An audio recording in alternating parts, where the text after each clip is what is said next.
eu sou o Marcel, sou filho do Iero da Luzinete, irmão do Josué, do Eliel e do Glauco, na ordem inversa. Que o Glauco mais velho, depois vem eu, depois o Josué e do Eliel.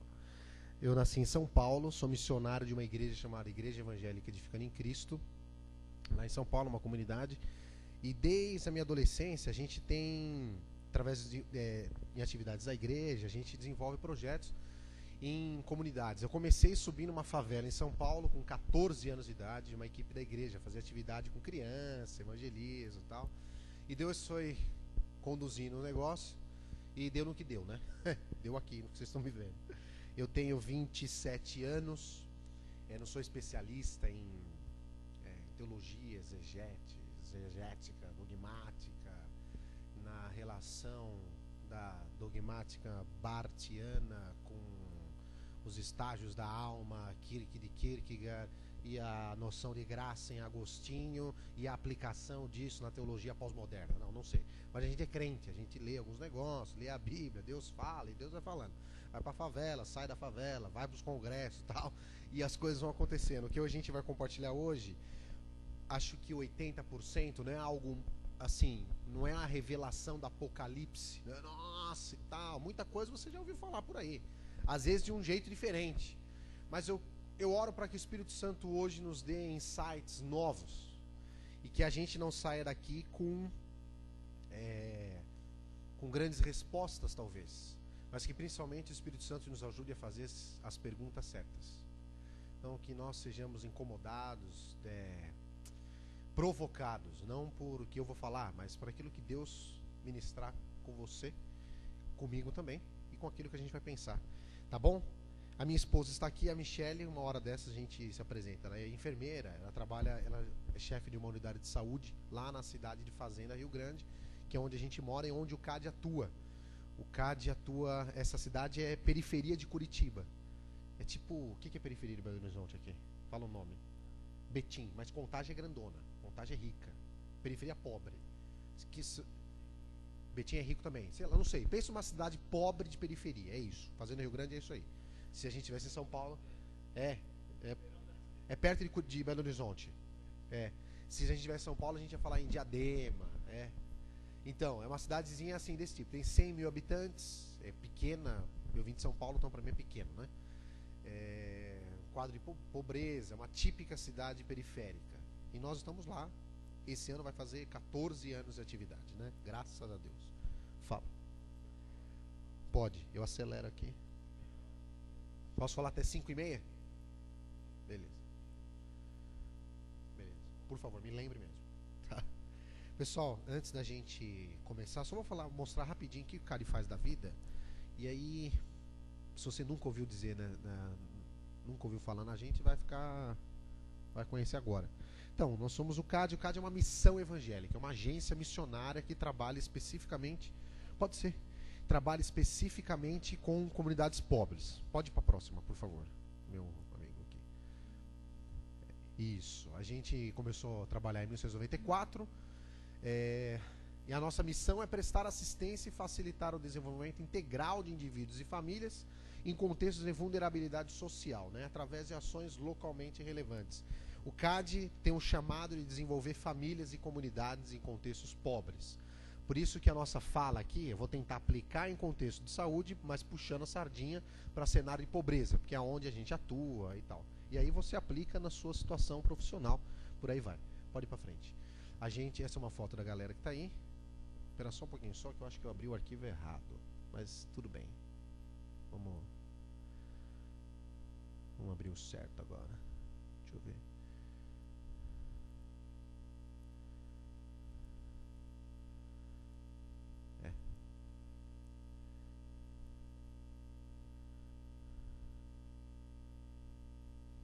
Um minutinho, pessoal.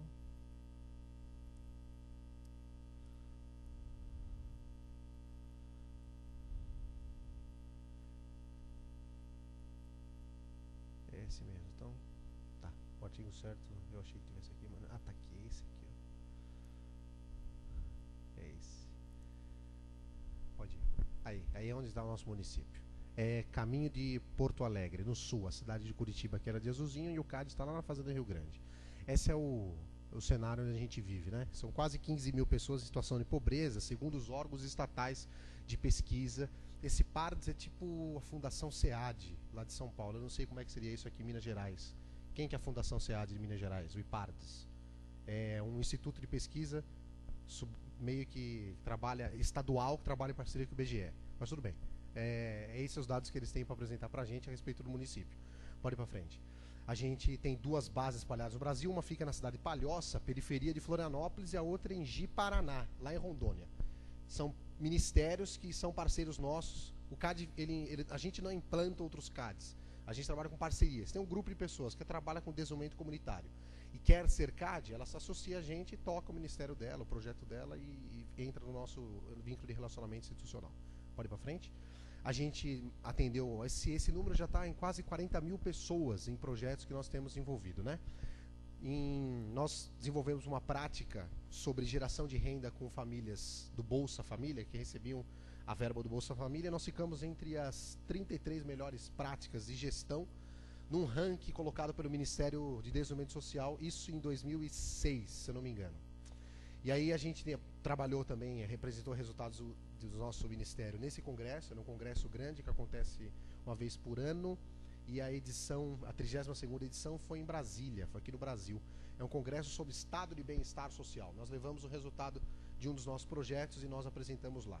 Também em alguns congressos de gestão municipal da assistência social, também o CAD foi convidado a apresentar o resultado do Ministério, tem sido uma benção. A gente fez uma parceria agora recentemente com a Missão Antioquia, ela fica em São Paulo, não sei se já ouviu falar em Vale da Bênção, não sei se vocês conhecem, em São Paulo, e nós fomos para a Bolívia em 2007 trabalhar com assessoria e treinar lideranças missionárias dessa missão na perspectiva de desenvolvimento comunitário.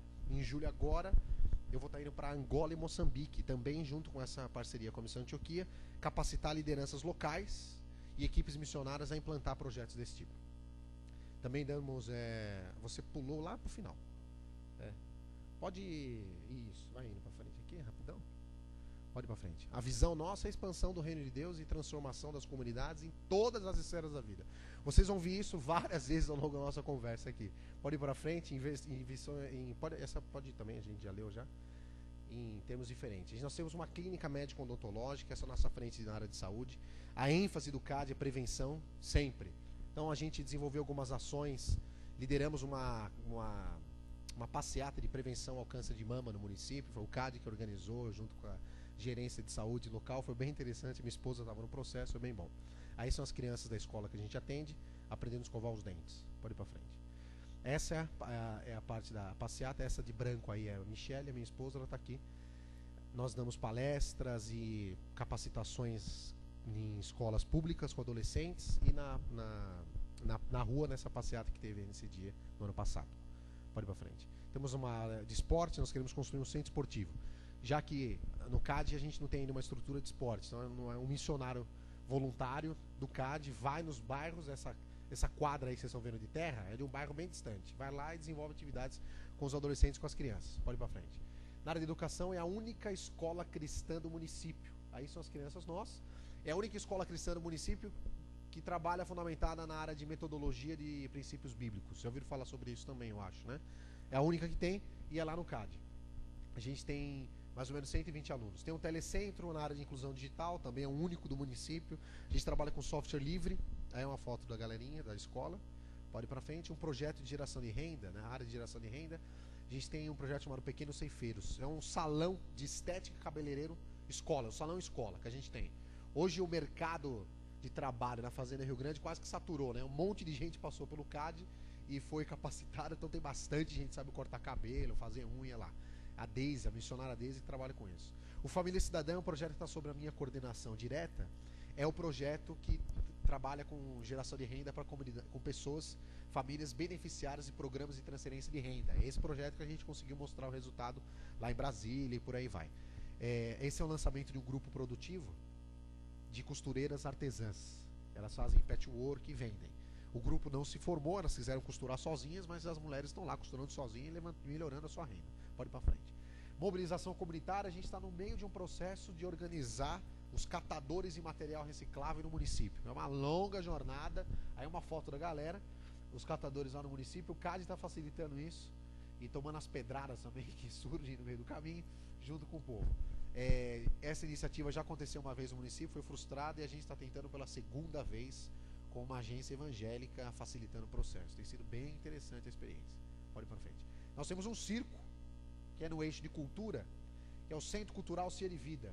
Nós trabalhamos com arte. Aí uma apresentação embaixo, Paixão de Cristo, virou tradicional no município já. Pode ir para frente.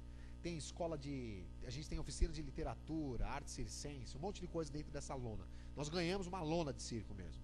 E aí é uma homenagem que nós fizemos aos enfermeiros, dia da enfermeira. A equipe de teatro nossa foi lá e fez uma grande homenagem, um jantar, e o pessoal fez a apresentação no teatro, foi super divertido.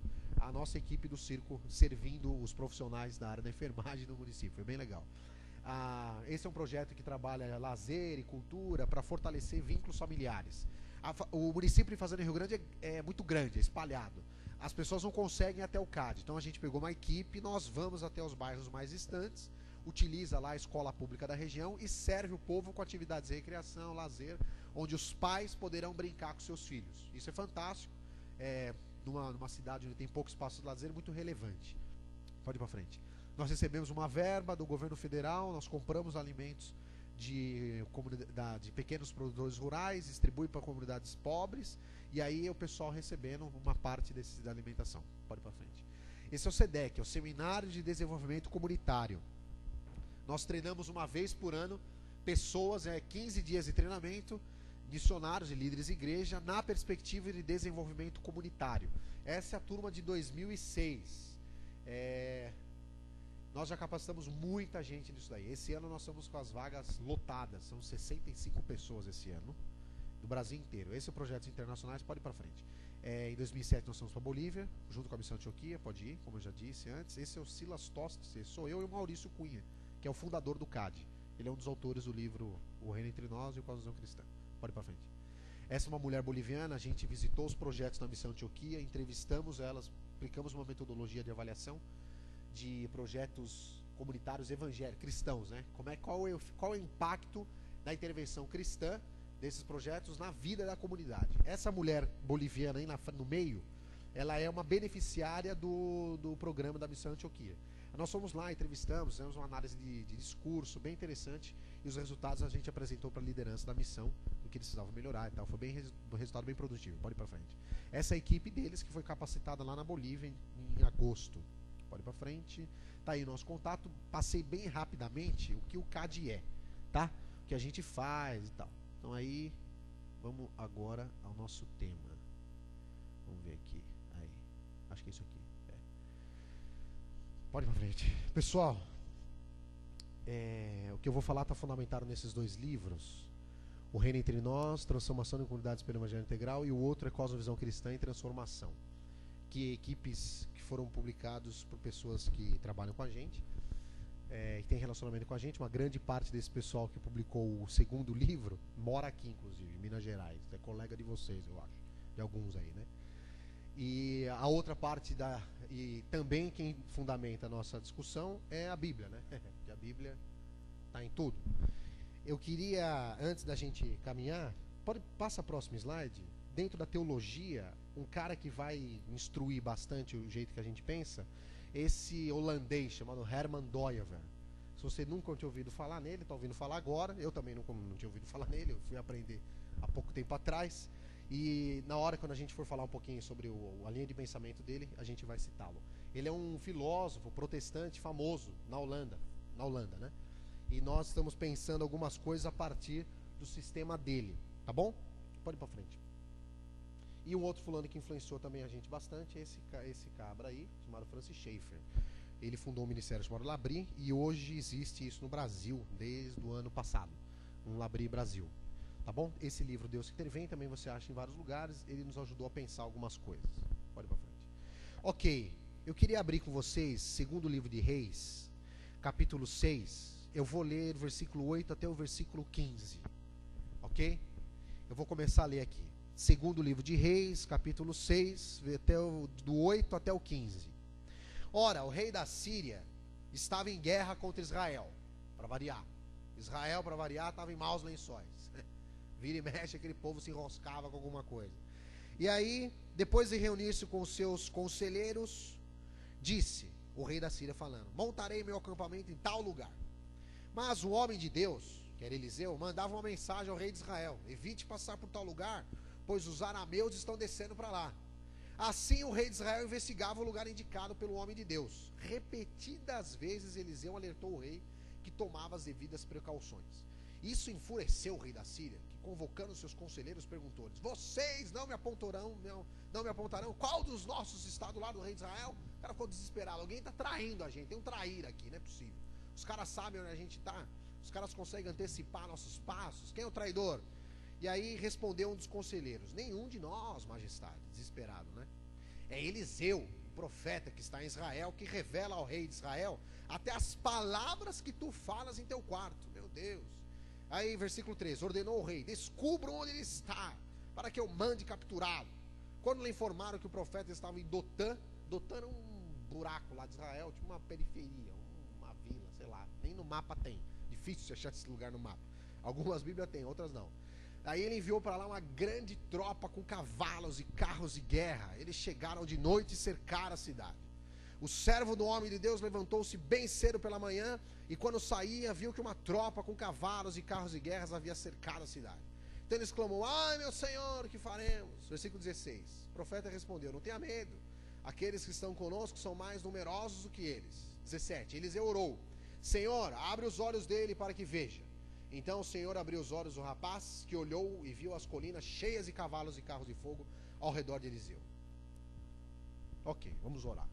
Deus, obrigado por essa tarde, obrigado por esse povo que está aqui. Eu oro e peço para que o Senhor tenha liberdade de falar com a gente, que só prevaleça aquilo que o Senhor quer falar.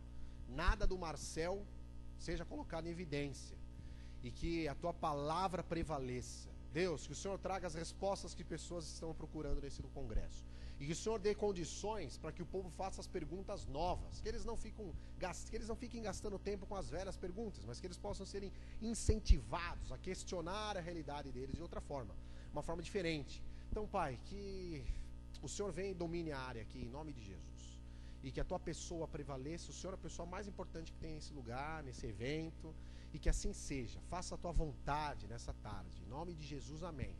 A coisa estava complicada e ninguém sabia o que fazer, e tinha um cara que era um profeta, que ele antecipava as ações do inimigo. Profeta é a pessoa que apresenta alternativas de prevenção. E aí o rei de Israel falava: ei, como é que faz? Eles falaram: não, vai por aí, porque o cara já está lá, vai para o outro lado. O ministério profético, ele antecipa algumas realidades. Ministério profético desse jeito aqui, ele aponta um diagnóstico preciso da movimentação do ambiente onde ele está inserido. Por isso que Eliseu era um cara relevante. E aí o rei sírio ficou desesperado, mandou as forças armadas, a SWAT, a tropa de elite deles, se fosse na minha cidade ia chamar de Comando de Operações Especiais. Peguem aquele cara. Imagine você, o servo de Eliseu, abre a porta de casa ou a janela e vê, ele fala assim: ai meu Deus, a cidade era cercada, né? Fico pensando o que é que nós estamos vendo quando nós abrimos as janelas dos nossos lugares, nas nossas casas, igrejas, e quando nós olhamos para as cidades. As nossas cidades estão cercadas com o quê? Qual é a reação que a gente tem? O que nós estamos vendo por essas janelas? E como nós somos vistos por quem está de fora delas? O servo de Eliseu ficou apavorado. E a oração de Eliseu foi bem curiosa. Falou assim: Deus, abra os olhos. É necessário uma nova visão, é necessário uma percepção da realidade fornecida pelo próprio Deus, para que a gente tenha subsídio para construir saídas eficientes das crises que nós vamos entrar. Enquanto a igreja estiver olhando para qualquer canto e não orar, pedindo para que Deus nos dê o jeito dele de olhar a realidade, nós não vamos conseguir construir alternativas eficientes. E aí Eliseu fez essa oração: Deus, abra os olhos. A gente está falando de olhar, né? Visão. E o tema da nossa conversa hoje é visão de mundo, cosmovisão e transformação. Como nós podemos olhar o mundo a partir da perspectiva, a partir de um ponto de vista, que Eliseu fez essa oração: Senhor, que o meu servo possa abrir os olhos do jeito teu, e para que ele enxergue a realidade que o Senhor quer que ele veja. e que ele avalie o cenário, o ambiente, conforme o teu ponto de partida, não qualquer outro tipo. A gente vai conversar agora rapidinho sobre essa coisa, como nós vemos o mundo, a visão de mundo nossa e o impacto disso em intervenções na sociedade a partir de igrejas locais e ministérios, missionários e por aí vai. Pode colocar para frente. É a setinha, eu acho. Ou o mouse, sei lá. Você vê o que é mais interessante. Aí. Pessoal, o que vocês estão vendo aí? Alguém já viu essa figura algumas vezes, né? Talvez você tenha até visto tudo isso aí que eu estou falando para você. Mas o que você está vendo aí? Pode falar um de cada vez. Parece uma velha, né? É, uma velha. Quem está vendo? Moça? Está vendo moça? Vai lá na frente e mostra pra gente a moça ali pra mim. Põe lá. Põe um dedo ali. Onde você tá vendo a moça? É, não aparece, o jeito que eu configurei.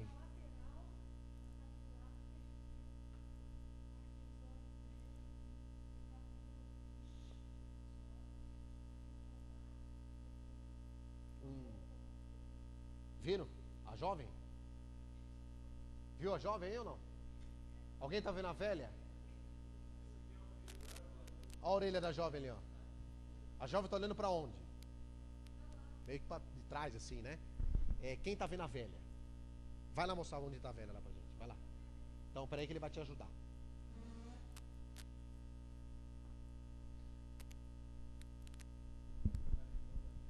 O nariz da velha. Tá vendo aí? O que mais? Uma verruga no nariz dela. Deu pra ver aí ou não? Deu pra ver? Melhorou? Alguém mais viu a velha?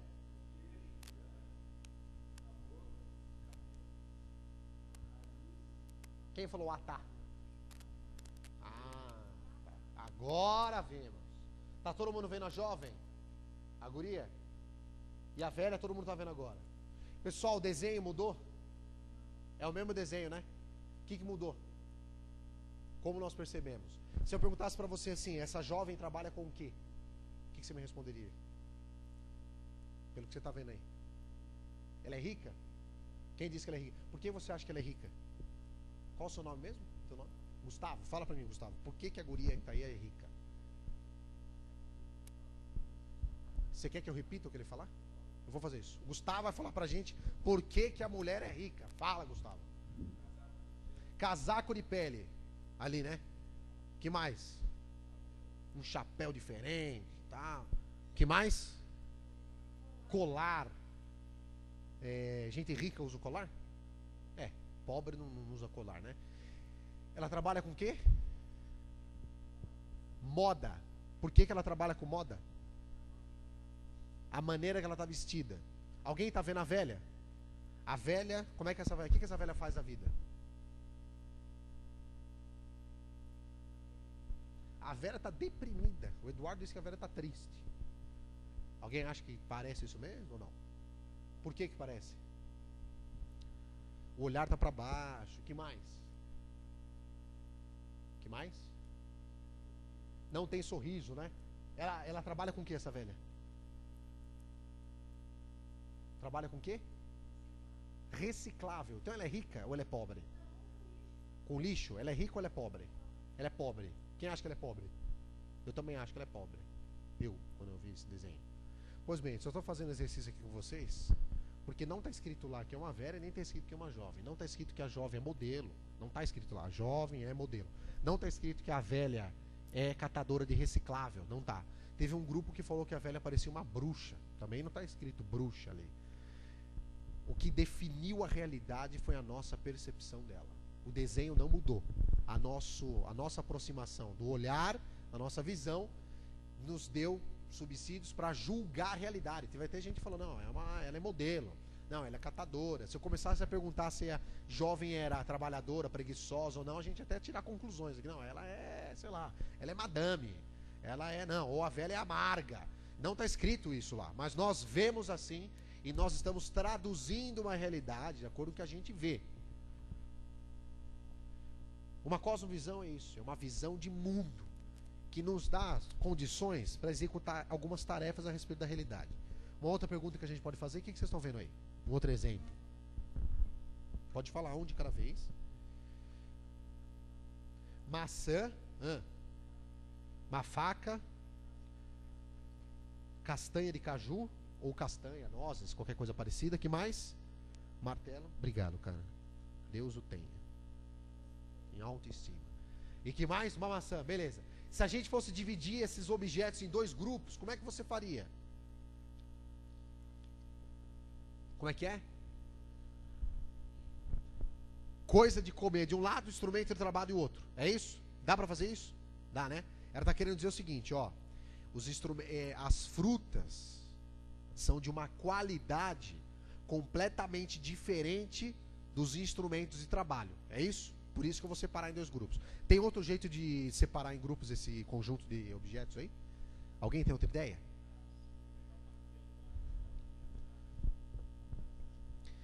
Ele disse assim, ó, pega o martelo, coloca perto das nozes e a faca do lado da maçã e da laranja. Dá pra dividir assim? Por que você dividiu assim? Pra comer. Mas o que a faca tem a ver com a maçã e a laranja? Pra preparar o alimento pra comer. E o martelo, o que eu faço? Pra quebrar as nozes. Ele está querendo dizer o seguinte, que na visão de mundo dele a respeito dessa realidade, a essência dos objetos podem ser intercambiáveis. Por isso, Marcel, na minha visão de mundo, ele está falando para a gente aqui, o martelo tem uma relação com as nozes. Então é possível colocar o martelo com as nozes juntos. Eles não são de essências completamente distintas. Eles são possíveis de comunicar alguma coisa em conjunto. Nossa, é outra raiz de explicação. A realidade mudou? Não. A nossa visão de mundo, a nossa visão a respeito daquela realidade, nos orientou a tomar algumas decisões. É isso que a gente percebeu nesse exemplo simples aqui. O que a gente está enxergando e como a gente está dividindo e classificando os objetos. Põe outra figura ali. Acho que a setinha funciona também. Teve um cara que você vê um livro chamado Universo ao Lado, ele definia a cosmovisão assim, ó, a visão de mundo e da vida é um conjunto de suposições que nós mantemos consciente ou inconscientemente, em fé, sobre o caráter básico do nosso mundo e sobre a maneira como ele funciona. Nossa, Marcel, que frase enorme, já esqueci tudo. Então tá, a gente vai pegar essa frase e vamos dividir ela em partes, aí a gente vai entender melhor o que ele quer dizer. Esse livro você acha em qualquer canto, livraria evangélica para comprar. O termo cosmovisão não é uma invenção nossa, do povo do CAD, não é uma invenção nossa. Foi construído lá na época do iluminismo, na Europa, vai para frente, deixa aí mesmo. Um filósofo chamado Immanuel Kant cunhou esse termo em alemão. Alguém fala alemão aí ou não? Se falar, pode ler para mim essa frase. Ninguém? Ninguém. Weltanschauung. É mais ou menos por aí mesmo. Que fala sobre visão do mundo, ou da vida.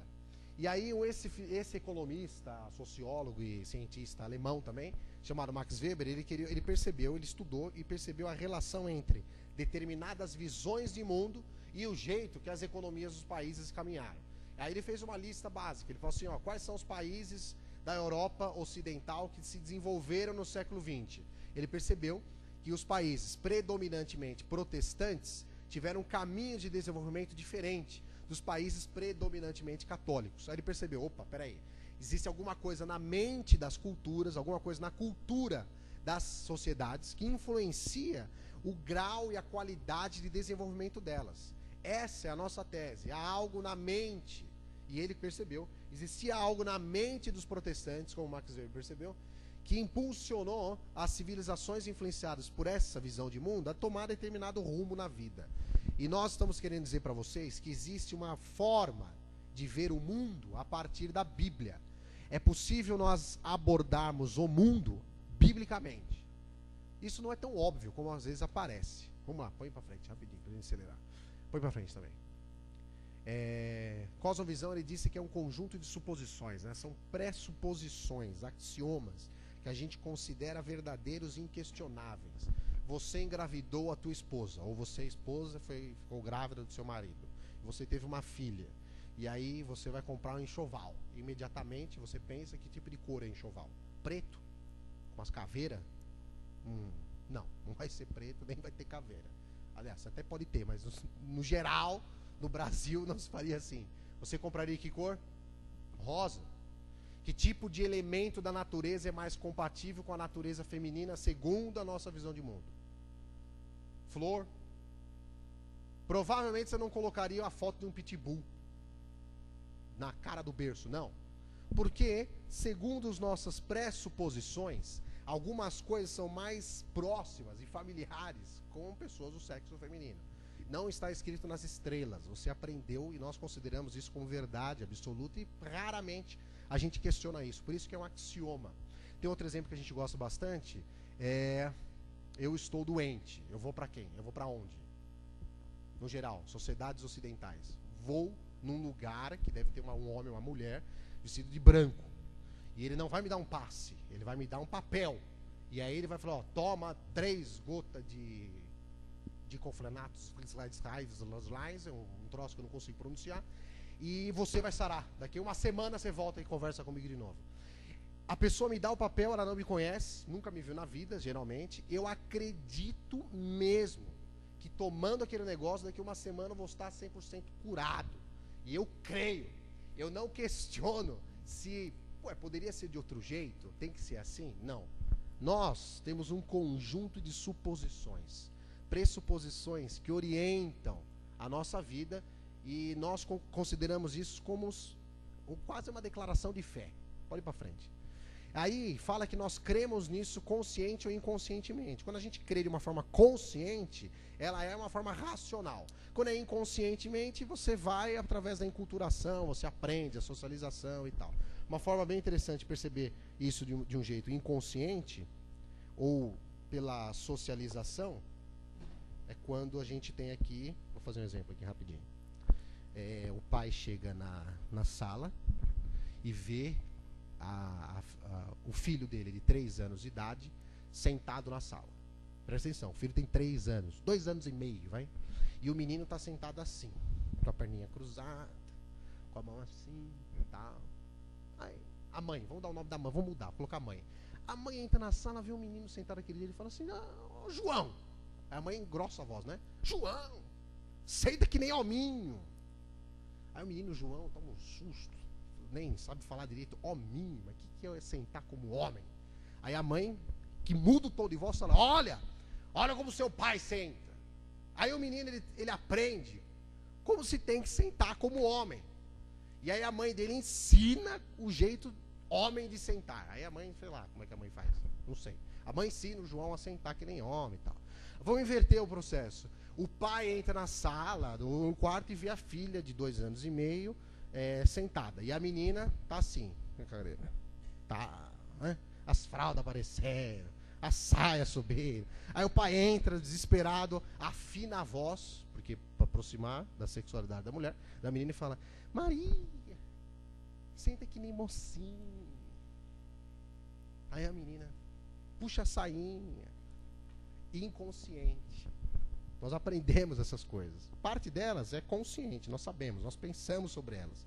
Outras, alguém ensina pra gente. Faz parte do nosso conjunto de como nós vemos o mundo e como nós nos inserimos nele. Põe pra frente. Você pulou lá pro último. Cuidado, calma. Volta lá pro home. Aí. Vai. E nós, voltando ainda falando daquela declaração de James Sire, ele fala que a gente aprende isso pela fé. É uma declaração de fé. Nós cremos. Pessoal, todo o fundamento de uma visão de mundo é uma estrutura religiosa. Ou você acredita, por exemplo, que Deus existe, ou você acredita que Deus não existe. É uma declaração de fé. Todo o processo de desenvolvimento cultural, quando você vai perguntando, mas por que as pessoas fazem assim? Por que nós desenvolvemos tais práticas? O núcleo da motivação, da cultura é religiosa. Por isso o James Sire fala, olha pessoal, é uma declaração de fé. Se é religioso, já fornece bastante coisa na nossa intervenção, né? A gente pode questionar aonde está fundamentada a fé da cultura, e para poder criticá-la. É uma declaração de fé. E aí, essa cosmovisão, que é uma declaração de fé, que nós aprendemos consciente ou inconscientemente, e a gente considera isso como valores, os axiomas, que nós nem se questiona, diz respeito à condição básica do universo e como ele funciona. A gente vai ver que uma cosmovisão vai responder algumas perguntas, né? Ele vai falar sobre o aspecto epistemológico, metafísico e o moral. Além de ele interpretar a realidade, ele vai explicar a realidade, e o mais interessante é que ela vai definir a realidade. E o mais forte também é que uma cosmovisão não fala só o que é, ela aponta pra gente o que deve ser. A visão de mundo fala assim, deve ser assim, ela é prescritiva, ela prescreve comportamentos, ações e escolhas. Por isso que está tão introjetada na mentalidade das pessoas. E o Ministério de Transformação, ele atua na base da crença da comunidade. É isso basicamente que você faz. O pessoal pergunta o que o CAD faz. O CAD está tentando mudar concepções de mundo das pessoas que vivem na Fazenda Rio Grande.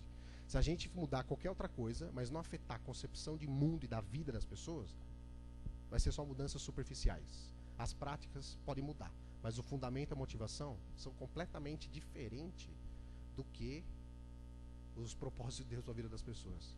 Talvez aí você entenda quando Jesus fala assim, pô, vai chegar aquele bonde de gente e falar, pô Jesus, mas eu expulsei demônio, eu fiz um monte de práticas. Aí Jesus fala, cara, você fez um monte de práticas, mas o fundamento tinha nada a ver comigo. Nem sei quem você é. As práticas são consequências. A nossa intervenção vai na parte profunda da cultura da comunidade local, onde nós atuamos. Tem que mudar isso daí, senão não resolve. Ela responde, uma cosmovisão responde essas 3 perguntas. Põe pra frente aí, só pra gente acelerar. As questões relacionadas ao ser. Já se perguntaram o que é realidade? O que é o homem? Hoje de manhã a gente ouviu falar bastante sobre isso, né? A resposta de que é o ser humano. A história tem algum destino? Existe algum destino? Tem algum sentido a história? Como é que eu posso conceber a natureza do tempo? Aliás, a natureza e o tempo. O que é natureza? O que é tempo? O tempo é importante? Trabalho é importante? Essa é uma resposta que a gente até tem problemas com isso, né? Como é que as pessoas ficam doentes? E como é que as pessoas ficam saudáveis?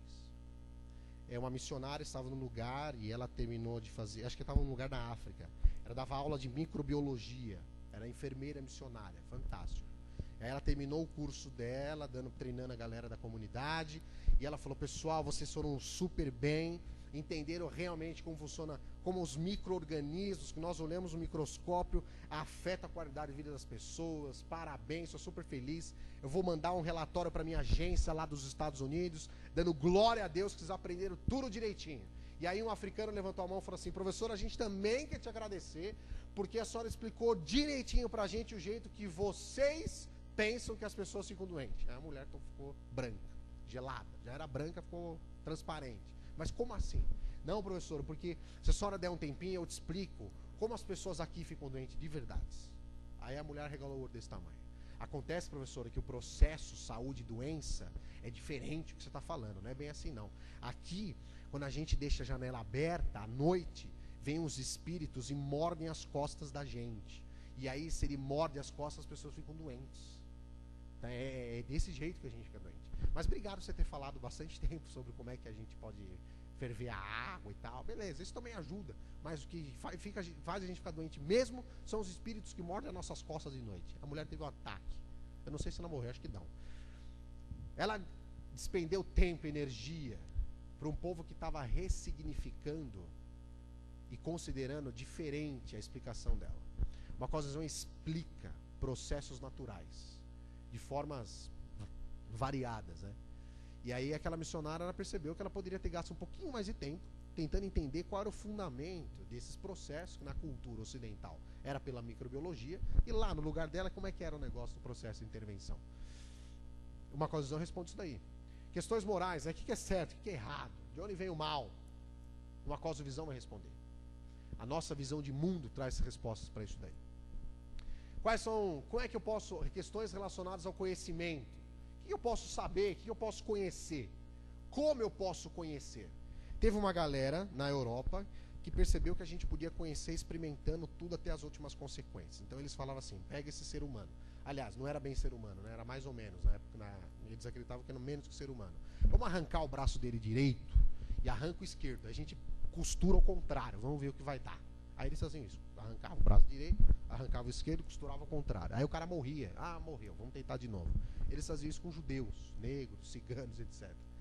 Como eu posso conhecer? Eles estavam respondendo essa pergunta baseado numa visão de mundo, que é fundamentado numa crença. Foi assim que o sistema nazista, que era um sistema fundamentalmente religioso, forneceu subsídios para o desenvolvimento de uma certa ciência lá. E a resposta era assim, não, é um progresso da ciência, mas quem responde a qualidade desse progresso, dessa ideia, é a tua visão de mundo, não são nem os resultados. Uma visão de mundo matou uma geração. E ainda mata, né? De outras formas. Essas respostas nós temos a partir da nossa percepção da realidade, que vai funcionar como um par de óculos. Se eu colocasse um óculos escuro aqui, eu ia ver vocês de uma forma diferente. Eu usei óculos durante muito tempo, eu tinha que entrar no banheiro, ver bem o lugar, se era um banheiro de uma casa diferente. Eu olhava, identificava todos os objetos, aí eu tirava o óculos e conseguia entrar direito, porque eu enxergava tão mal que se eu não tivesse um estudo de caso antes, eu me batia pela porta. A realidade não mudou, mas a forma da gente mudar, da gente ver, fornece a nossa orientação no espaço. A cosmovisão são óculos da mente. Essa guria está colocando, imagine que é um óculos mental. Presta o óculos aqui. O que a gente vai fazer nessas breves minutos, sem problema, é tentar tirar os nossos óculos e observar como eles são feitos. Quando a gente fala de grau, né? É grau do quê? Esse óculos essa lente está bem ajustada? Será que através desses óculos eu estou vendo a realidade verdadeira? Ou estou vendo qualquer outra coisa? Ou eu vou colocar esse óculos e vai me fazer tropeçar no meio do caminho? A gente vai tentar tirar esse óculos ou observar ele, olhar no espelho pelo menos, né? Olhar no espelho e ver como é que ele é feito. Cosmovisão são óculos da nossa mente. Põe para frente. A gente vai ver rapidamente 3 modelos que influenciaram, 3 tipos de visões de mundo que influenciaram a história do Ocidente. Bem brevemente, tá? O primeiro dele a gente vai chamar de teísmo bíblico. Tá lá, ó. Preconizava a realidade que existia um Deus e tinha uma criação. Um outro modelo a gente vai ver que nós vamos chamar de secularismo. Não existe Deus e há só a natureza. E o modelo de baixo nós daremos o nome de animismo. É só um modelo explicativo. Ah, Marcelo, mas existe várias cosmovisões? Existe. Quantas cosmovisões existem no planeta? A quantidade de seres humanos no planeta. Todas as pessoas desenvolveram percepções de mundo. A gente só didaticamente separou em 3 grupos. Põe para frente. Durante muito tempo a Europa e o Ocidente aprendeu e viveu e desenvolveu a sua civilização nessa percepção. Nós vamos chamar de visão teísta. Nessa visão existe um Deus, está ali, ó. Um Deus. Se existe um Deus que criou todas as coisas, então nós chamamos o que a realidade criada de criação. E esse Deus, está vendo essa linha aqui, ó? É um Deus que se comunica com a sua criação. O nosso Deus, pessoal, é o Deus que intervém na história. É o Deus que está tudo caótico e ele olha aquela realidade caótica e intervém. Ele intervém para a sua palavra. Haja luz. É a primeira grande intervenção de Deus. E quando Deus intervém, a realidade se transforma. Não tinha nada, aí a coisa começa a aparecer. A segunda grande intervenção de Deus é quando ele bota o filho dele fincado numa cruz. 3 dias depois ele dá um chute na pedra e sai andando. Deus intervém na realidade. Deus intervém na história. Deus é o Deus que muda a transição, a contagem do tempo histórico. É antes de Cristo, depois de Cristo. O Deus, a visão teísta bíblica dizia, existe um Deus e ele se relaciona com a sua realidade criada. Põe para frente. Nessa visão teísta bíblica, que influenciou bastante uma grande geração na Europa, a geração protestante, veio aqui no Brasil a gente pensava assim também, em outros lugares do mundo, esse Deus ele é transcendente, ele é separado, é superior da criação. Mas ao mesmo tempo que esse Deus está lá num outro nível, muito superior e diferente da realidade criada, é um Deus que interage, então ele é um Deus imanente, ó. Ele entra na história, ele se manifesta na encarnação na pessoa de Jesus Cristo, e ele se manifesta na história através do Espírito Santo na minha vida, na tua vida, na vida da igreja. É um Deus que entra e está interessado sim no mundo criado por ele. Esta é a visão teísta bíblica. Acontece que passou o tempo, apareceu esse modelo, que é chamado de visão deísta. A visão deísta, ela começa a ser desenvolvida mais numa época que nós chamamos de iluminismo. Teve um cara que, vou dar um exemplo aqui para você perceber como essa coisa foi lentamente mudando. O ano de 1666. O que estava acontecendo no ano de 1666? Vocês lembram? Não, né? pouca gente aqui estava vivo, ninguém, estava vivo em 1666. Grande incêndio de Londres, e teve um louco inglês que fugiu, saiu da cidade de Londres, arrumou uma confusão, e foi para um sítio da avó, o tia dele, uma parente dele. Aí ele sentou, diz a lenda que ele sentou no lugar e caiu uma maçã na cabeça dele. Ele falou, nossa, alguma coisa fez essa maçã cair na minha cabeça. O nome em inglês era Isaac Newton. E aí ele pesquisa, estuda e descobre aquela lei da gravidade. Tudo que sobe, desce. Isso não muda. Pois bem, o universo possui uma lei própria que regula todos os corpos celestes. Maravilha. E essa lei está aí, é natural, é eterna. Olha, Deus até pode estar interessado nela, mas o universo move sozinho. Não precisa Deus pôr a mão para a lua não despencar na nossa cabeça. A lei da gravidade segura os corpos celestes. A mecânica celeste desenvolveu bastante. E tem um diálogo clássico que fala que um matemático foi conversar com Napoleão, explicou tudo isso, desenvolveu bastante o negócio que o Newton tinha falado. Napoleão olhou para a cara dele, puxa, acho que era Laplace, eu não sei falar francês, não sei como isso se pronuncia. Que coisa fantástica, como os planetas se movimentam, a mecânica celeste é maravilhosa. E onde Deus entra nisso? Aí o físico matemático teria falado, deísta. Eu não preciso dessa hipótese. A visão deísta dizia assim, existe um cosmos, e até existe um Deus, mas Deus já não tem nada a ver mais com esse mundo. O universo é um relógio, Deus deu corda e ele vai funcionar normalmente. Deus não tem mais nenhuma linha ali, né? Ele não se relaciona, não tem mais nada a ver com a realidade criada por ele. Essa visão é chamada de deísta. Tem uma série de cientistas e filósofos na Europa que são deístas. Existe Deus, mas ele não tem nada a ver com o nosso mundo aqui. O jeito que a gente vai resolver nossos problemas, o problema é nosso. Deus cuida dele, não mete Deus nisso. Ele nem foi chamado para estar aí. Se Deus está nem aí com a realidade criada, para que nós precisamos deles? E o Ocidente avançou para a visão secularista da vida. Se existe um mundo espiritual, eu nem faço ideia como ele é formado. Está aí, ó. E entre o mundo espiritual, que só Deus sabe se existe ou não, nem sei. Aliás, nem Deus sabe, né? Tem uma barreira intransponível. O que há mesmo é a natureza. A gente habita e tem que resolver nossos problemas sozinhos, porque se não tem mais nada além disso. O máximo que a gente vai conseguir acessar é esse mundo aqui, ó. Essa visão secularizada. Acontece que essas percepções, elas entraram para dentro da igreja também. A gente vai ver como nós respondemos e reagimos a isso. Põe para frente aí. E na visão animista, é mais típica das sociedades orientais, o que existe é o um. Tudo aqui, ó. Esse um aqui é o espiritual. Tudo é espiritual. A realidade material toda, ela é secundária. O que há mesmo é o espírito, o resto é ilusão. Esta é a visão animista. Põe para frente. Como é que diria? Sinteticamente falando, né? Vamos comparar um pouquinho essas visões de mundo e ver qual a resposta que elas dão para cada uma. Você percebe que elas são, no nosso modelo aqui, a gente colocou meio que num extremo, né? No extremo, a realidade fundamental é espiritual. Tudo é espiritual. No outro extremo, segundo essa visão de mundo secularista, a realidade fundamental é material. E numa via equilibrada e verdadeira está o teísmo bíblico, que está revelado na Bíblia. Está lá. A gente vai comparar como essas visões de mundo respondem algumas perguntas. Põe para frente. Põe lá. Olha só. Algumas delas a gente já respondeu hoje de manhã. Pessoal, no animismo, tá vendo esse quadrinho aqui, ó? Só um modelo. O que é o ser humano, segundo uma visão animista? O que é isso aqui? Isso aqui é uma alma penada. Isso aqui é uma alma. A visão animista diz assim: o espírito é a realidade primordial e mais importante.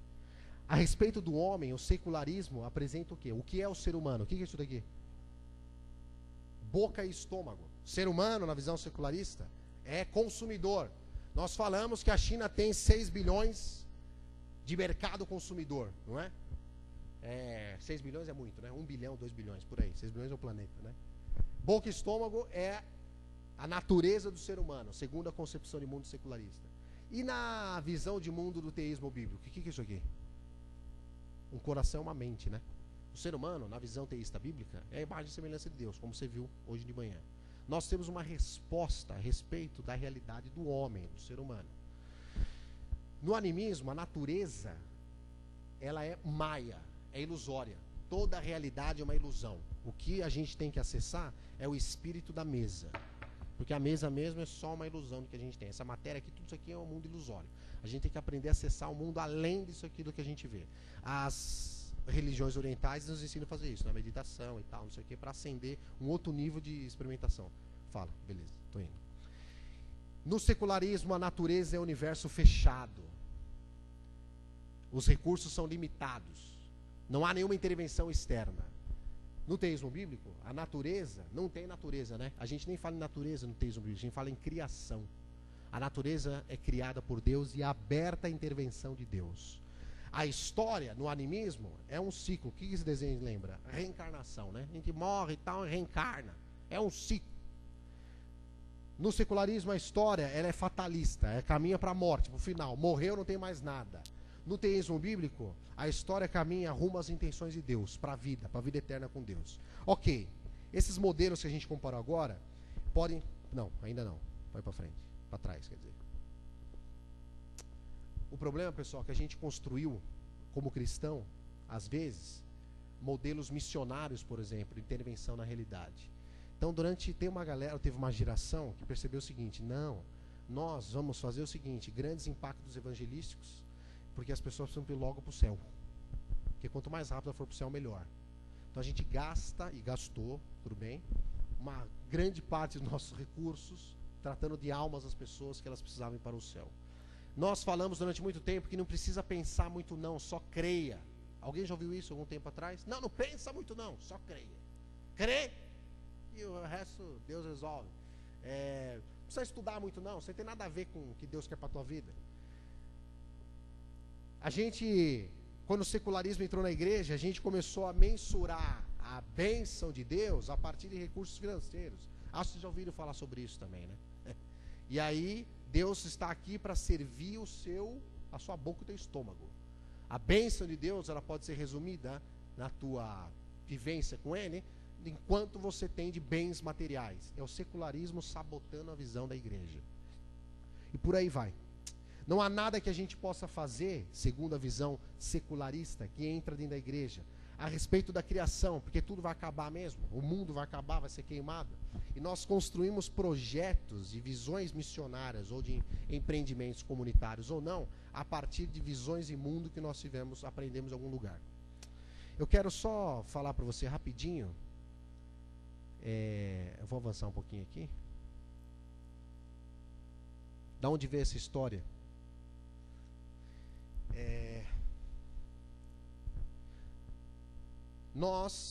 A sociedade ocidental, ela é prioritariamente influenciada por uma cultura grega. Se você perguntasse na época de Paulo, quando ele escreveu a Bíblia, ele escreveu em grego, porque a cultura da época grega era predominante. Hoje você escreveria a Bíblia em inglês, né? Porque aí influencia tudo. Mas na época de Paulo, era o grego. E na Grécia desenvolveram um raciocínio seguinte. Esse raciocínio é derivado do platonismo, né? O platonismo. E isso foi tão forte que influenciou até e orientou até o cristianismo medieval e ainda hoje. Na percepção grega, existe a realidade dividida em dois andares. Tem um andar do mundo espiritual, o andar de cima. Esse andar é o andar da razão, da mente, do espírito, Platão dizia. E a gente tem que aprender as abstrações, porque é isso que importa mesmo. E o andar de baixo, segundo os gregos, era o mundo da matéria. Isso aqui a gente não vale muito a pena.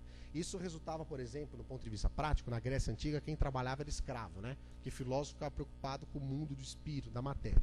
E aí, uma pessoa, o Francis Schaeffer, ele ensina a gente a pensar o seguinte, como isso impactou a teologia, o pensamento cristão. Nós começamos a dizer o seguinte, que no andar de cima, que ele chama de graça, existem as coisas espirituais. Esse andar é mais importante. Esse é o andar do domingo. Domingo está no andar de cima, segundo o pensamento dicotômico grego. É espiritual.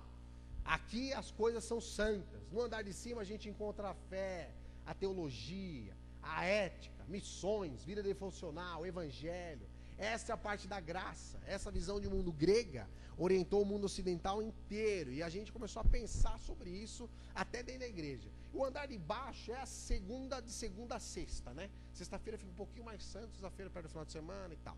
De segunda a sexta é o mundo físico, é o mundo da natureza, é a parte física da vida. Nesse andar de baixo, menos importante, tem a razão, a ciência, os negócios, a economia, a política, então é mais lá embaixo mesmo.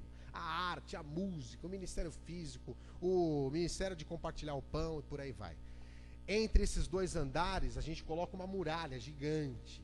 E aí a gente verifica isso na nossa abordagem cristã, nós vimos isso, quando nós super enfatizamos o aspecto espiritual. Não, isso aqui é espiritual.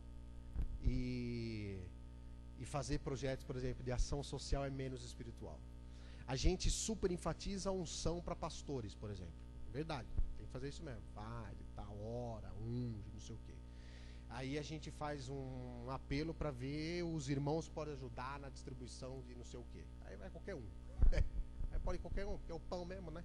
É o pão. Pão é qualquer coisa. Pão é uma parte, o mundo da natureza, o aspecto da natureza, é menos importante.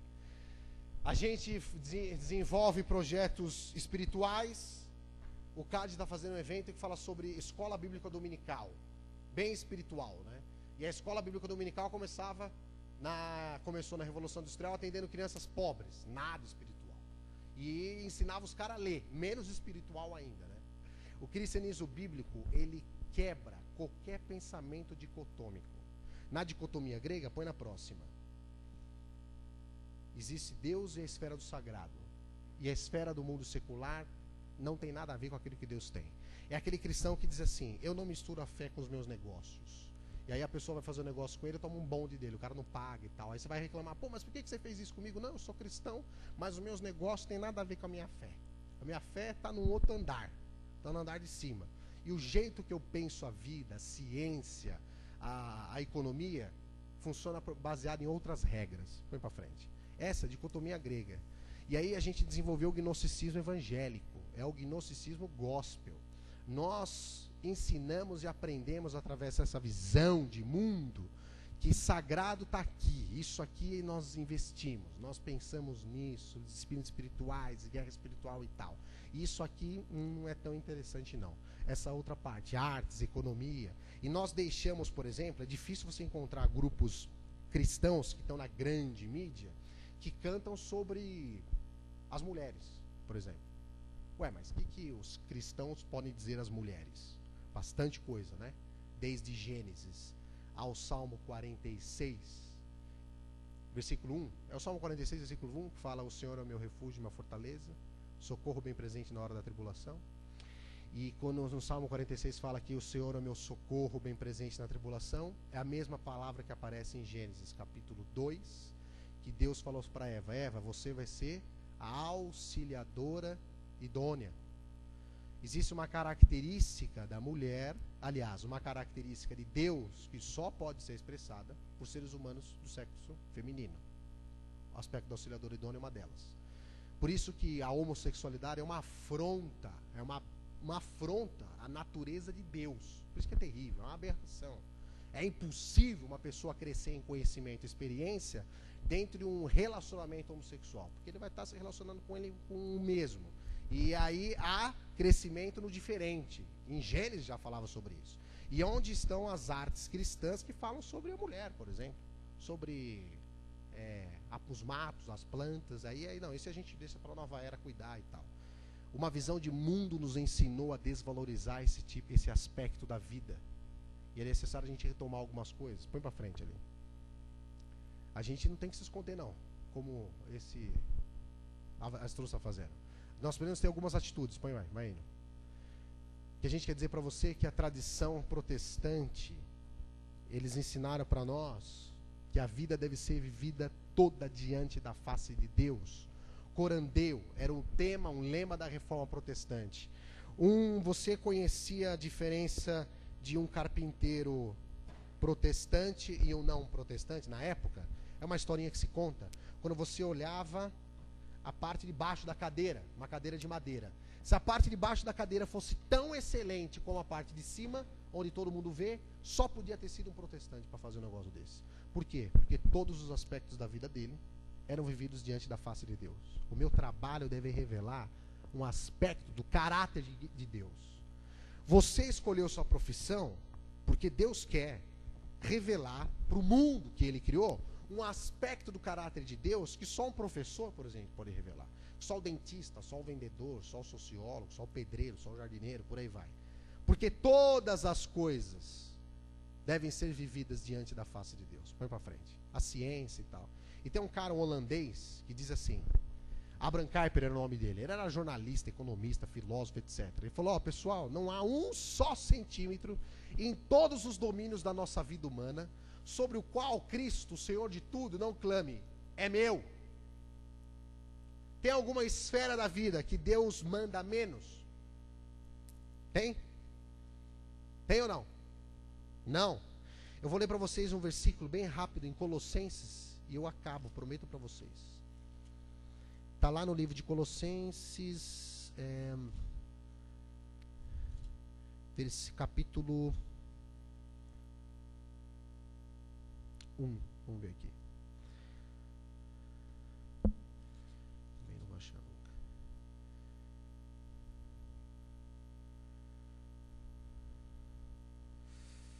Ele é a imagem visível do Deus invisível, primogênito sobre toda a criação. Pois nele foram criadas todas as coisas. Colossenses 1, versículo 15 e 16 para frente. Nos céus e na terra, as visíveis e as invisíveis, sejam tronos ou soberanias, poderes ou autoridades. Todas as coisas foram criadas por ele e para ele. Ele é antes de todas as coisas e nele tudo subsiste. Ele é o cabeça do corpo, ele que é a igreja, o princípio e o primogênito dentre os mortos, para quem tudo tem a supremacia. Pois foi do agrado de Deus que nele habitasse toda a plenitude. Por seu meio dele reconciliasse consigo todas as coisas, tanto as que estão na terra quanto as que estão nos céus, estabelecendo a paz pelo seu sangue derramado na cruz. Através de Jesus, Deus reconciliou nele mesmo quais coisas? Todas. Todas as coisas. Jesus, ele é Senhor sobre quais coisas da vida? Todas. Do meu bolso, da minha cama, da minha conta bancária, da minha caneta, do que eu escrevo, do que eu vejo, do que eu penso. Jesus é Senhor de Brasília, até de Brasília. Puxa vida, até lá, incrível que pareça. Jesus, o senhorio de Jesus Cristo se estende sobre todos os aspectos da vida. E a salvação de Jesus diz respeito à intervenção da soberania de Deus sobre todas as áreas da vida. A salvação de Jesus, quando a gente prega, deveria ter um impacto até no Rio Tietê, Rio Tamandateí, etc. Porque todos os aspectos da criação, conforme Colossenses, e toda a outra parte da Bíblia, serão reconciliadas em Cristo. É isso que esse alemão está falando, esse holandês está falando. Tudo volta para Jesus. Pessoal, nosso desafio, pessoas que entendem que é possível pensar o mundo e a vida a partir de uma perspectiva cristã, é isso daí, ó. Nós temos que reformar todos os aspectos da sociedade. A visão bíblica da realidade, ela fornece respostas e princípios para todas as áreas da sociedade. Cristo é o Senhor de tudo. Quem pensou nesse modelo foi aquele holandês, Herman Doiver. Ele falava assim, pessoal, Cristo é o Senhor de tudo, mas ele manda em várias esferas da vida. Ele separou a vida em as sociedades em 1, 2, 3, 4, 5, 6, 7, 8, 9, 10 esferas. Era um modelo para a gente pensar, né? Então, na esfera, por exemplo, cadê a biológica de vocês? Está aqui, ó. A biológica, nós vamos desenvolver as instituições como hospitais, as clínicas, as academias até. Tem a esfera psíquica, a esfera da fé, da igreja, as missões, os seminários, os ministérios. A esfera social, que é a esfera do desenvolvimento comunitário, dos clubes e associações, onde o CAD atua mais. E quem é que manda em tudo? Cristo. Acontece que a gente enfatizou, e gosta de enfatizar, o senhorio de Cristo aqui, na esfera da fé, né? Pística, na igreja.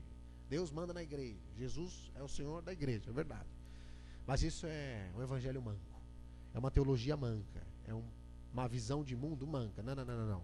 Jesus não é só Senhor do prédio da igreja, dos seminários e ministérios. Ele é Senhor também das produções científicas. E o papel das igrejas locais são instruir os santos a atuarem em todas as esferas da vida, expressando o senhorio de Cristo. Você foi chamado para estar aqui, e entendeu, por isso que você veio aqui, que o senhorio de Cristo, a verdade do Evangelho, se aplica a todas as esferas da vida. Uma cosmovisão bíblica é a visão de mundo fundamentada na Bíblia, em quem Deus é. Por isso que nós fazemos ciência. Aliás, deveríamos fazer, né? Por isso que a gente deveria escrever mais, publicar mais livros. O século XX, cristão evangélico no Brasil, descobriu o C.S. Lewis, né? Maravilha, glória a Deus, ótimo. Que bom, poderia ter descoberto antes. E tem que mandar bala, tem que escrever mesmo, tem que cantar mesmo, tem que produzir ciência. Eu conheci um diretor de uma organização, ele disse que a missão deles é uma das poucas, como é que fala? Bem-vindas no Líbano, porque eles estão cuidando da preservação de um pântano. É uma organização evangélica ambiental, chamada Rocha. E os caras são bem-vindos lá. Eles só podem fazer isso porque eles entenderam que Cristo é soberano sobre todas as coisas. Pessoal, por Ele e para Ele são todas as coisas. Em nome de Jesus. Eu passei bem rápido, correndo, cortei metade do conteúdo. Eu espero que no mínimo você tenha entendido que a nossa vida cristã, ela vai muito além e ela entra na rotina da tua vida, ela entra na rotina da vida. O protestantismo teve uma revolução que eles falaram o seguinte: a gente está pegando a liturgia sagrada do domingo e estamos jogando para o resto da vida. Tudo da vida deve ser tão profundamente sagrado quanto o resto das coisas. Por isso teve uma leva de cientistas protestantes e por aí vai. Em nome de Jesus, que você desenvolva, eu e você, sejamos chamados e capacitados pelo Espírito Santo a desenvolver trabalhos, produções, canções, quadros, onde a soberania de Cristo vai ser expressada do jeito que deve ser, nas esferas do governo, no comércio, na indústria, etc. Amém? É isso aí. Desculpe o atropelamento, mas acho que deu para dar uma sintetizada. Esse quadro você encontra no livro Cosmos Cristã e Transformação.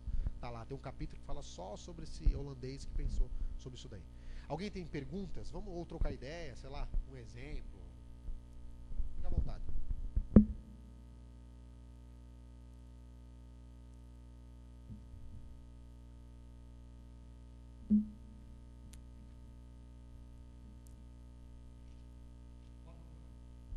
Eu repito aqui no microfone. Perguntar.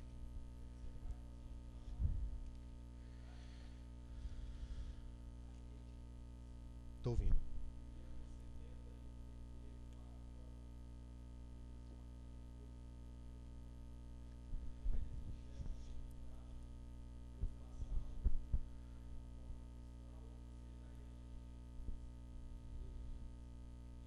Ele está perguntando se quando você vai fazer um trabalho, se você primeiro tenta descobrir qual é a cosmovisão do povo, ou se você já entra com a tua percepção da vida e do mundo de uma vez, tal.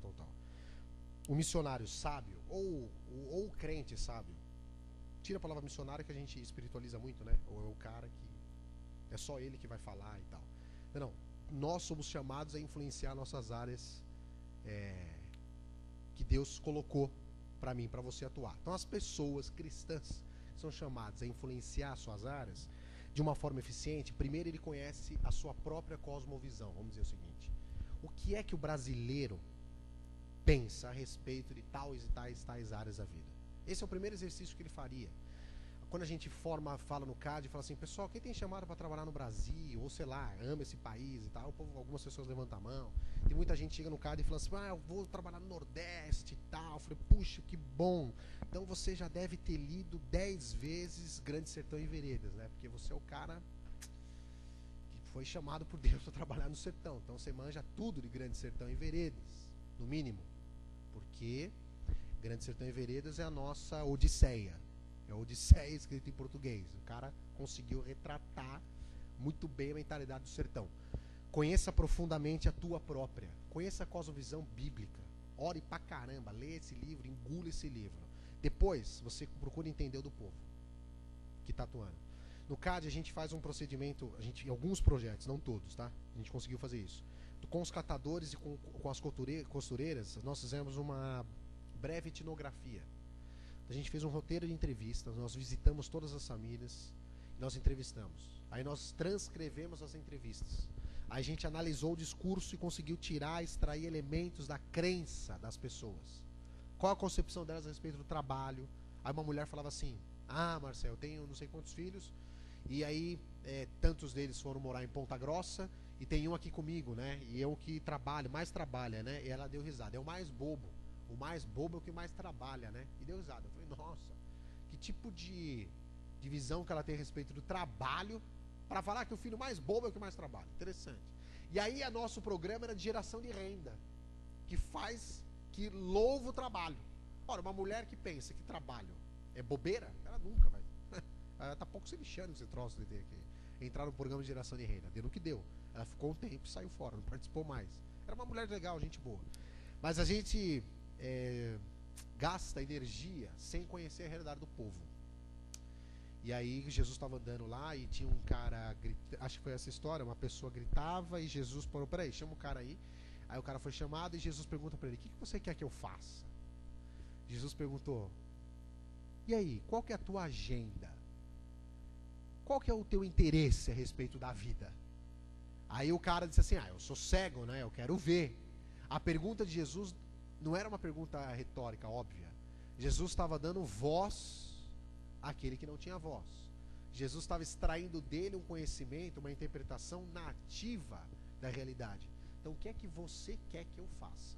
O cego poderia falar, não, me dá uma cesta básica. Seria mais eficiente, de repente, pro cara. Dá a cesta básica, então. Conhecer a realidade local é fundamental. Isso não vale só para tribos indígenas, vale para qualquer canto. Favela, palácio. Você vai trabalhar com classe altíssima. Como é que os caras pensam, como eles se comportam, por aí vai. Diga.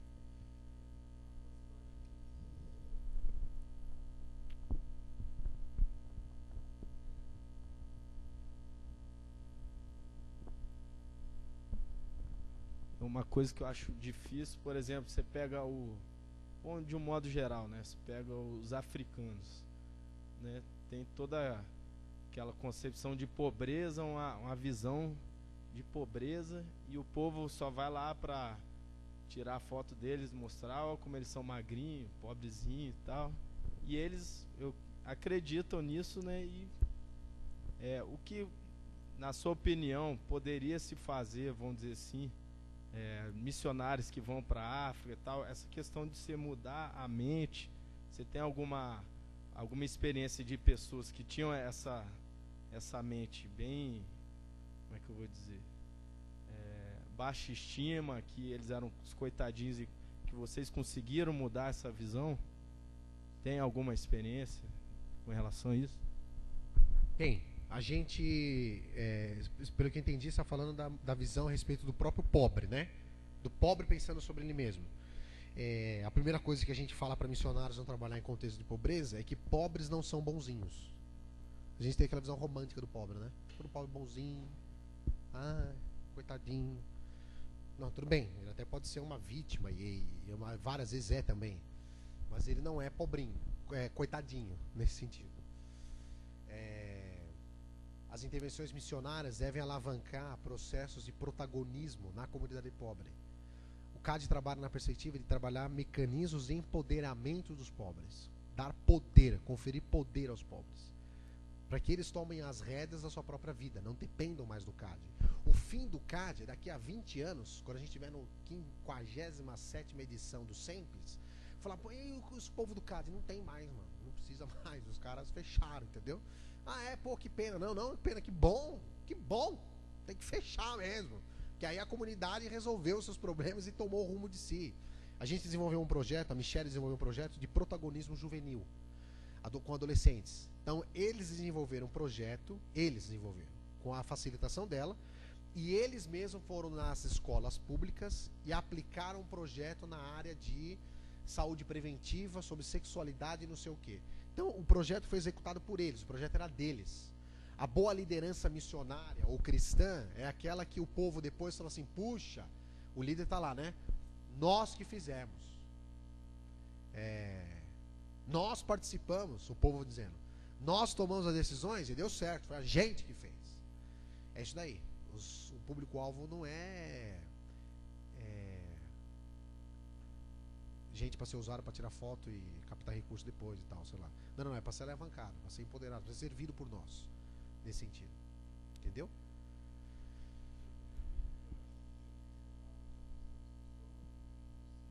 A gente trabalha uma semana da teologia bíblica da ação social, a parte teórica. Essa ministração que eu passei em alguns minutos, você vê 4 dias, bem mais ampla, algumas coisas é a mesma, bem mais profunda, e depois nós trabalhamos uma semana de prático, captação de recursos, elaboração de projetos e uma ferramenta para trabalhar com grupos pequenos para servir comunidades pobres, chamada Projeto Semente. Uma ferramenta de planejamento e de serviço para comunidades pobres. Nós dividimos o grupo em vários grupos e eles vão para os bairros distantes do município e executam uma atividade lá. Depois a gente avalia, troca ideia. 2 semanas, uma teórica e outra prática. Quais projetos? Na prática, o grupo vai decidir. Um exemplo foi na área de autoestima com mulheres. No grupo dos alunos tinha cabeleireiras e gente que fazia manicure. Então eles pegaram uma tarde, convidaram as mulheres da comunidade, num bairro, e fizeram a tarde da beleza. E no final da atividade, eles falaram que como Deus tinha feito as mulheres lindas, porque Deus é lindo, Deus é o Deus da beleza, e como elas são importantes para Deus e por aí vai. Foi um exemplo que eu te dei na área de um tipo de projeto. Foi uma tarde. Mas aí a gente ensina a elaborar projetos que não são de uma tarde, né? Elaboração de projetos mesmo. Por exemplo, aí os alunos vão decidir quais projetos eles querem fazer. Teve um rapaz que desenvolveu um projeto que existe até hoje na área de terapia, o nome, não sei se é terapia ocupacional, terapia familiar com empregados da indústria madeireira. Ele tem uma organização, ele escreveu o projeto lá no CAD e depois ele desenvolveu e aplicou na cidade de São Bento do Sul. Ele dá assistência terapêutica, espiritual, vamos dizer assim, para não sei quantos mil funcionários de várias indústrias madeireiras. Então ele conseguiu reduzir o nível de absenteísmo da indústria através de uma intervenção fundamentalmente cristã. As empresas sabem que é um projeto cristão, de crente, que trabalha na perspectiva de prevenção da saúde do trabalho dos empregados que trabalham no chão de fábrica da indústria moveleira. Esse foi um dos projetos que saiu, chama Instituto ID. Existe, tá lá tocando, bem interessante. Ele foi pensado no SEDEC.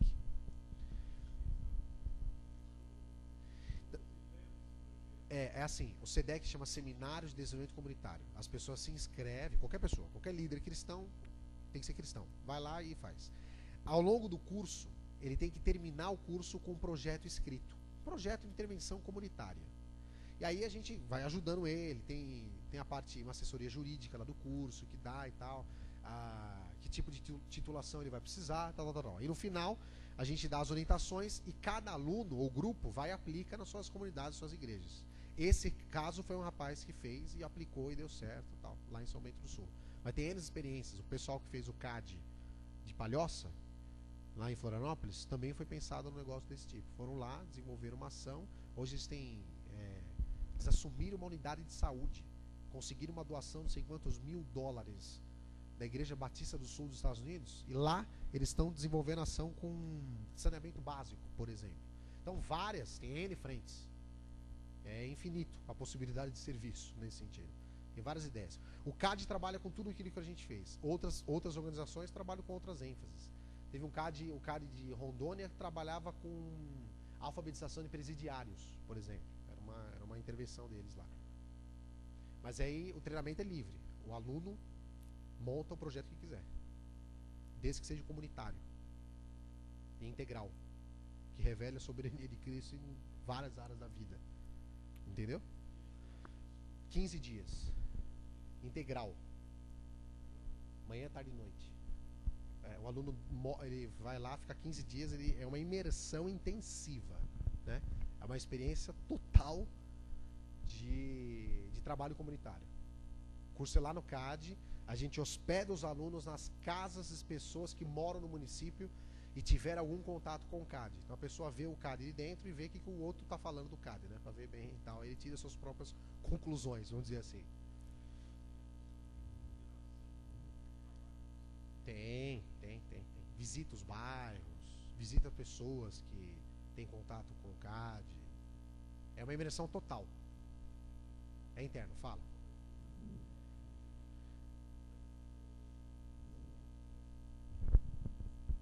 Projeto, uma boa pergunta. A primeira pergunta é o seguinte: projetos de desenvolvimento comunitário não são de curto prazo.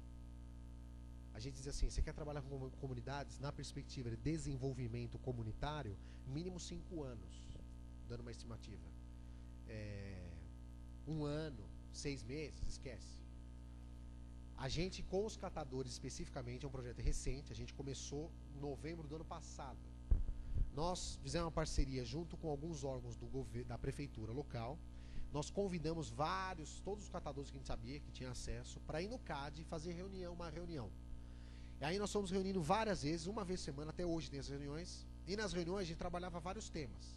Tanto temas de grupo, autoestima, dinâmica de grupo, geração de renda, empreendedorismo, por aí vai. E associativismo. Aí, há 3 semanas atrás, um grupo decidiu que eles iam querer trabalhar juntos. Então agora a gente está na parte de auxiliá-los a montar uma associação. Então o que o CAD fez foi incubar um arranjo produtivo com catadores. Agora, tem que estar grudado, né? Toda semana, é constante. A gente marcou com o pessoal, pode ir lá, toda semana, toda quarta-feira, a gente se reúne e discute os problemas relacionados aos catadores do município. Entendeu? E a gente não vai parar, mesmo que saia uma associação, vai sair em breve, em nome de Jesus. A gente vai continuar dando cobertura para eles. Nessas reuniões, a gente fala de tudo, já pregamos na cara dura. Faz de tudo que tem direito, entendeu? Tem sido bem interessante. Lá no CAD.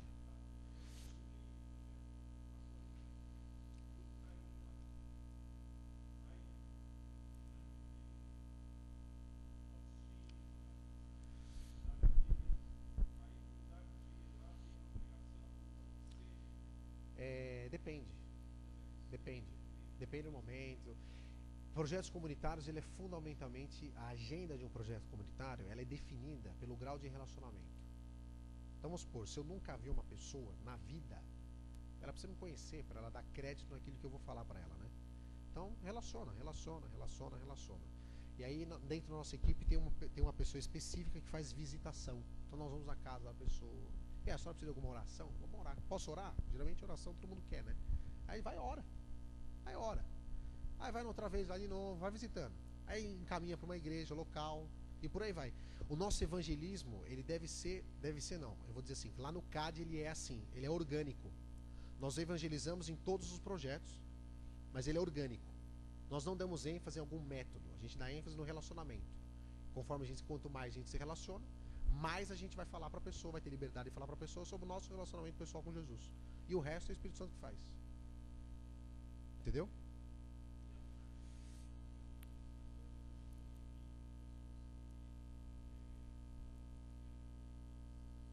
Que orienta basicamente hoje são. Ele perguntou a fonte de renda de quem? Das pessoas do CAD. Parte das pessoas do CAD são missionários. Então as suas igrejas enviaram. Outra parte a gente captou recurso com projetos do governo. Então, a gente fez uma parceria com o governo durante 1 ano, por exemplo. Veio uma verba, a gente paga alguns missionários do CAD específicos para dar algumas atividades específicas. E outra parte vem de mantenedores, empresas, igrejas quase nenhuma. Ou cristãos, gente que tem dinheiro, que acha relevante a ideia. Nós somos uma OCIP, a personalidade jurídica do CAD é uma OCIP, Organização da Sociedade Civil de Interesse Público. Juridicamente constituída assim, mas é uma missão evangélica. Eu sou missionário na igreja de São Paulo, recebo uma ajuda de custo na minha igreja lá em São Paulo e o restante do meu sustento vem de uma parceria que a gente tem. Até dezembro a gente tem essa parceria, depois Deus vai provendo. Diga.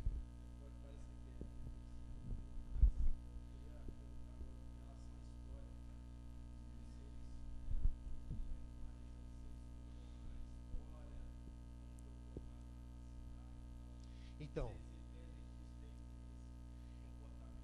a gente entende sim. A pergunta é se deve estudar a história da cidade, a fundação da cidade, por aí vai. Como é que foi a conquista de Jericó, por exemplo?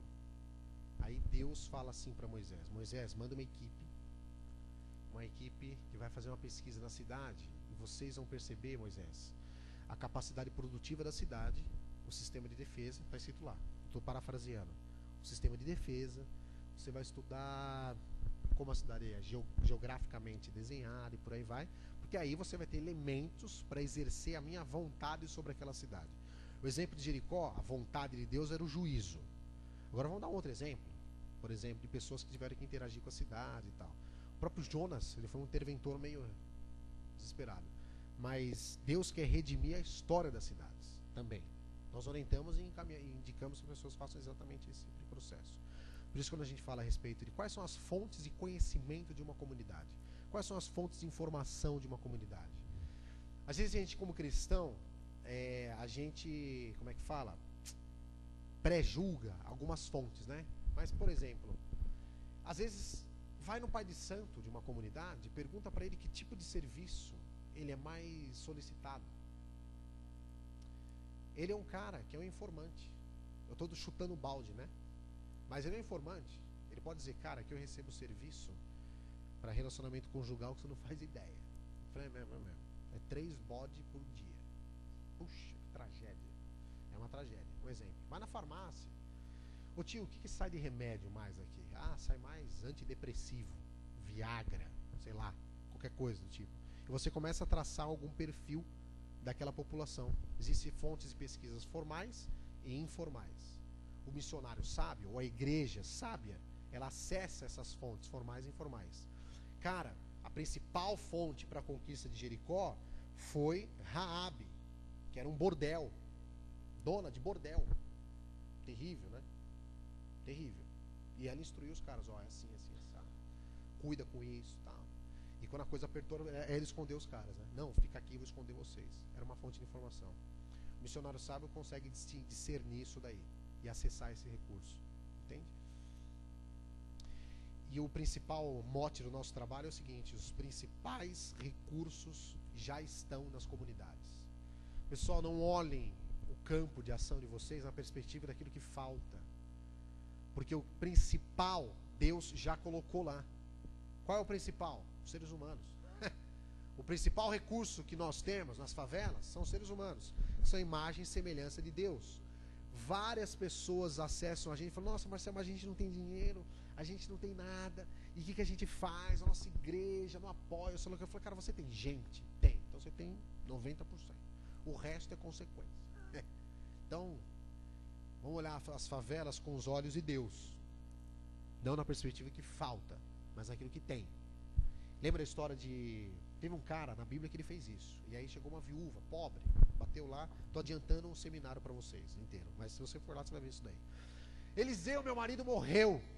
Oh, tragédia. Eu estou aqui com meus filhos, eles estão sendo vítimas, prováveis vítimas do trabalho infantil. Eu tinha a minha economia doméstica, estava quebrada, e agora o credor quer tomar meus filhos. Me ajuda e tal.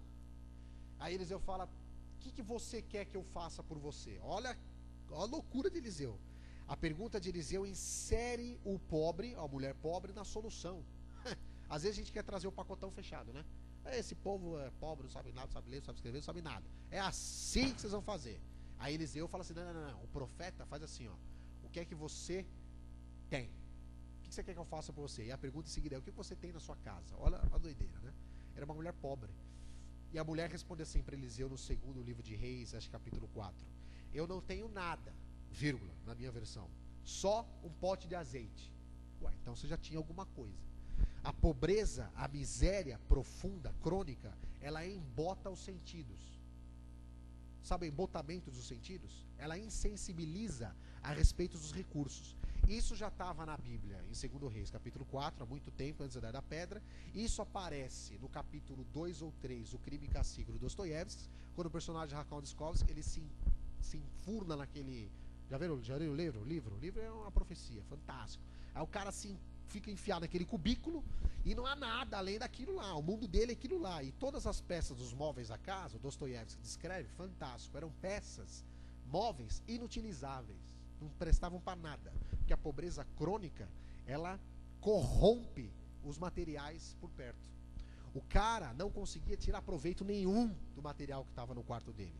A mulher não conseguia ver nada além do pote de azeite e da farinha. Não tinha mais nada que ela podia fazer. O profeta, sábio, cheio do Espírito Santo, o missionário, o profissional, o obreiro, ou sei lá, o crente sábio, ele acessa a pobreza e enxerga os pequenos recursos e aponta a solução de Deus. Ele fala assim, não, peraí. Então tem sim. Tem. Ele otimiza os pequenos recursos. Essa também é uma aula do SEDEC nesse sentido. A ação profética, bíblica, transformadora, que revela a soberania de Cristo em todas as áreas da vida, ela é uma ação da lucidez. O Evangelho de Jesus Cristo é lúcido. A gente tem conteúdo para responder aos saramagos da vida. O ensaio sobre a cegueira, meu. O que a gente faz com uma geração cega que perdeu os olhos? Abre os olhos, mano. Eliseu fala, o que você tem na sua cara? Aí Eliseu vai, olha a geração de reina em Eliseu. Pega a mulher, restabelece os vínculos comunitários. Pega emprestado suas botijas com as vizinhas. O missionário na trabalhar no desenvolvimento comunitário, ele acessa a rede de recursos locais, que Deus já botou lá. Já está lá já.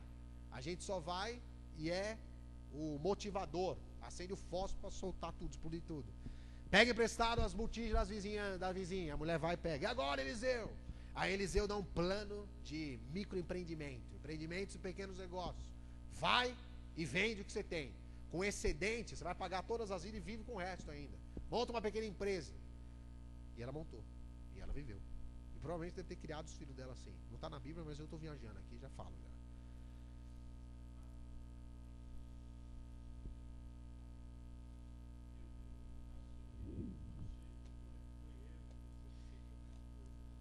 Francis Schaeffer é o nome do cara, né?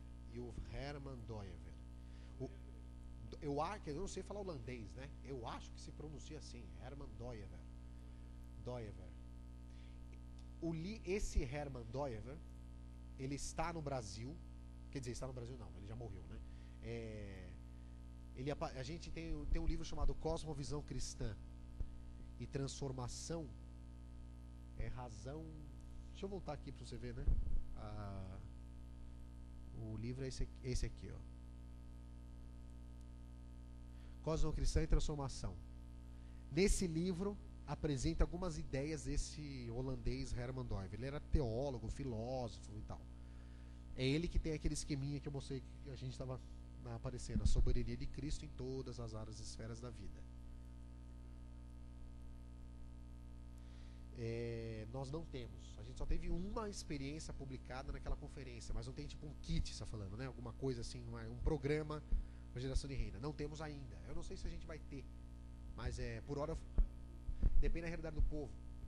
O trabalho de desenvolvimento comunitário, só para vocês perceberem, ele foge de alguns kits. O CAD nunca publicou um kit, entendeu? Um modelão. Eu não sei se Deus vai orientar a gente a fazer isso, porque cada comunidade é diferente, né? As pessoas são diferentes, as favelas são diferentes, os problemas são diferentes. Nós damos o curso. O curso, 15 dias, o curso não vai te dar nenhuma receita, só princípios. Tem essa aula aqui inteira sobre cosmovisão cristã e aplicação da verdade do evangelho em todas as áreas da vida. Tem algumas aulas práticas pontuais. Tem as experiências do CAD que a gente fala e discute com os alunos sobre ela e tal. Daí você pega as suas experiências, pega alguns princípios e aplica na tua realidade local. É por isso que a gente não tem sistematizado. Esse livro Reino Entre Nós é o mais simples, simplificado. Esse conteúdo que eu passei para vocês é bastante inspirado nesse livro aí. Até algumas figuras estão no livro, o Reino Entre Nós. Tem para vender lá embaixo. Você pode comprar e acessá-lo. Entendeu? Ou ir lá com a gente. Você vai ser muito bem-vinda. Mas só ano que vem. Alguém mais levantou a mão? Não sei se eu respondi, te ajudei a responder a tua pergunta. Então, a introdução da pensamento do Herman Doyever, eu posso garantir para você que tem vários capítulos nesse livro Cosmovisão Cristã. Fala aqui que ele fez, que ele é mais ou menos a linha geral do raciocínio dele. O Francis Schaeffer, a editora Cultura Cristã, publicou acho que uns 3 ou 4 livros dele por aqui. É fácil você achar, quer dizer, em livrarias evangélicas acho que dá para você encontrar. Na internet também você compra. O Francis Schaeffer, ele era mais filósofo do que teólogo. E a especialidade dele era discussão sobre arte. Mas ele é um cara que trouxe pra gente, no século XX, a ideia bem concreta e mais acessível de que o evangelho é uma verdade absoluta. Que não é uma verdade só para o domingo. É uma verdade para tudo. Que pode instruir o pensamento político, econômico e por aí vai. A ABU tem a morte da razão e tal.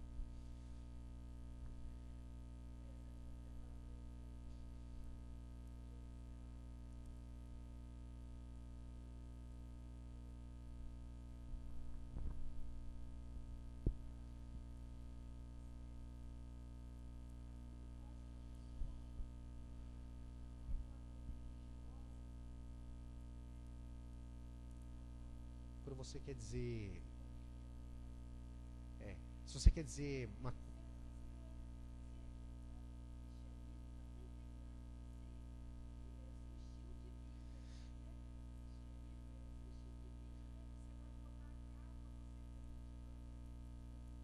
Qual é a verdade do cristianismo? Quem lembra? Qual é a verdade do cristianismo? Vocês lembram? Vou só afirmar. A verdade do cristianismo é a pessoa de Jesus, não é?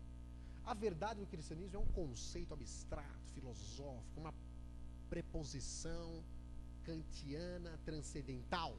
Não, não é. A verdade do cristianismo é a pessoa de Jesus. Como eu comunico um conceito transcendental kantiano? Pô, com categorias abstratas, não é? E tal, não sei o que, não sei o que. Como eu comunico uma pessoa? Pessoalmente. Como eu falaria para vocês sobre o meu vizinho, a minha esposa, blá, blá, blá? Comunicando uma pessoa. Relacionamentos, pessoas transformam pessoas. Religião não. Instituições não. Pessoas transformam pessoas. Esse é o mote do CAD, é quase uma reza, né? O CAD não transforma ninguém. As pessoas que trabalham no CAD transformam. Fecha o CAD se precisar, mas mantém as pessoas. Queima os projetos se precisar, mas mantém as pessoas, porque elas vão transformar as outras pessoas. Amém? E vocês também. Eu acho que deu o nosso tempo, né? Pessoal, obrigado. A gente vai estar por aí até o final. Deus abençoe vocês. Agradecer aí ao Marcel, né? Tempo muito bom, muito inspirador. E presença de todo mundo. Lembrar que, né, às 8 horas começa novamente a programação. Obrigado pela presença. Boa noite.